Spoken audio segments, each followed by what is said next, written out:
Өткен хапте хош хабарларға толы болды. Нүкіс мемлекеттік техника университеті жастары халықаралық фестивалда жеңімпаз болды. Тақтыкөпір районында жастар орайы имараты пайдалануға тапсырылды.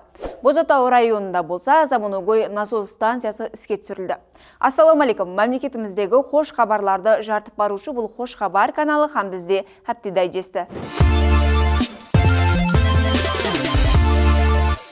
Чехия Республикасы бас министрі Андрей Бабиш 29-30 апрель күлері ресми сапар менен Өзбекстанда болды.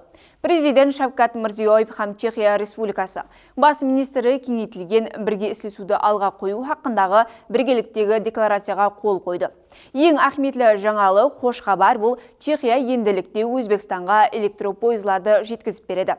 Сондай-ақ экономика, санат, ilmi һәм технологиялық бірге ислесу, дипломатиялық кадрлар таярлау, метеорология лабораториясын біргелікте жойбарластыру һәм шөкілместіруді қолып қуатлау, электропойызларды жеткеріп беру хақында һәм басқада екі тәреплеме келісімлерге қол қойылды. Сол менен бірге 28 апрель күні болса, президент Шавкат Мирзиёев Ферғана уәлаяты футбол ассоциациясына қарасылы футбол орайы һәм нефтчі балалар футбол академиясына жаратылған шариатлар менен танысты. Соның ішінде 1962 жылы шөкілместірілген нефтчі клубы Өзбекстан Суперлигасының 6 мәрте чемпионы. Мемлекеттік кубоктың 2 мәрте һәм супер кубоктың 1 мәрте жеңімпазы есептеледі. Бүгінгі күнде де аймақта қабілетлі жас футболшыларды таңлап алу һәм даярлау, маман тренерлер резервін қалыптастыру бойынша системалы жұмыстар алып барылмақта. Атап айтқанда, профессионал футбол клублары академияларын рауажландыруға қаратылған ләжлар нәтижесінде 2025 жылда нефтчі балалар футбол академиясы шүлкілместірілді. 4,5 гектар майданды иелеген академия бүгінгі күнде 150-ден астам оқушы жастарға мөлшерленген. Бұл жерде 6 үлкен һәм кіші футбол майданы заманауи медициналық һәм реабилитациялық үскенелерменен тәмінленген физиотерапия бөлімі жұмсалып барады. Академияда 1,1 миллион долларлық жасалма қапламалы ауа гүмбезі менен жабылған жабық футбол манежі құрылған. Президент академияда футболшылар үшін жаратылған шариатларды көзден өткеріп, жастар менен сөйбетлесіп, олардың шынығуларын бақылады.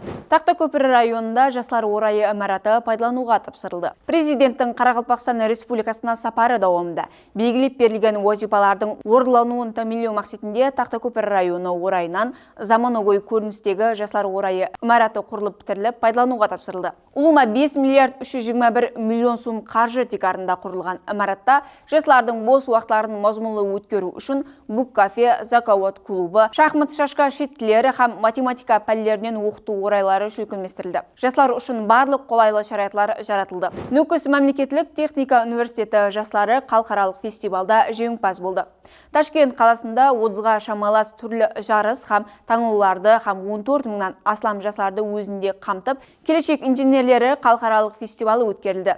Онда Нүкіс мемлекеттік техника университетінің студент жастарынан ібарат команда гуманоид роботлар бағдары бойынша Осия инновациялық жойбары менен бірінші орынды иеледі. Халықаралық төрешілер тарапынан жоғары бағаланған команда 20 миллион сом мағдарында ақшалай сыйлық һәм арнайы кубок тапсырылды. Сондай-ақ университет командасы жаңа аулат автомобильдері бағдары бойынша екінші орынды қолға кіргізіп, 50 миллион сом мағдарындағы ақшалай сыйлыққа мұнасып деп табылды. Сондай-ақ Кегел районы 41 салы мектептің Лачин командасы да чемпион болды. Ташкент қаласында өткерілген отан таянчы отрядтар ағзаларының қатысушылары отан пыдайлары әскери спорт жарысында Өзбекстан Республикасы басқышы жоғары рухта жұмақланды. Осы жарыста Кегел районы 41 салы мектептің Лачин командасы жоғары дәрежеде қатынасып, сыйлы бірінші орынды иеледі һәмде чемпионлықты қолға кіргізді. Бозатауда заманауи насос станциясы іске түсірілді. Президенттің қарарына муафық Амударияның Бозатау районы аймағынан өтетуғын бөлімінде насос агрегатларын орнату жойбары әмелге асырылды. Бұл жойбар аймақ инфраструктурасын бұннан бұлайда рауажландыру, санитариялық жағдайын жақсылау һәм халық үшін қолайлы жасау шариатларын жаратуда ахметлі орын иелейді. Насос агрегатларының орнатылуы нәтижесінде райондағы 1,5 мың халықтың 210 гектар қитақ жер майдалары, 2,8 мың гектар суғарылатуғын жерлері һәм 3,5 мың гектар жайлау майдалары ағын су менен тәмінлеу имканияты және де жақсыланбақта. Бұл жұмысларға құрылыс басынан жәмі 13,2 миллиард сом қаржы жұмсалды. Қазіргі уақытта Қарақалпақстан насос станциялары һәм энергетика басқармасы тарапынан агрегаттар саз жағдайда сақланып, аймақтағы суға болған талабын тәмінлеуге қызмет етпекте. Сізге жеткермекші болған хабарлар қазірше осылардан барат еді. Келесі хапте біз ұшында, сіз ұшында хош хабарларға толы болсын.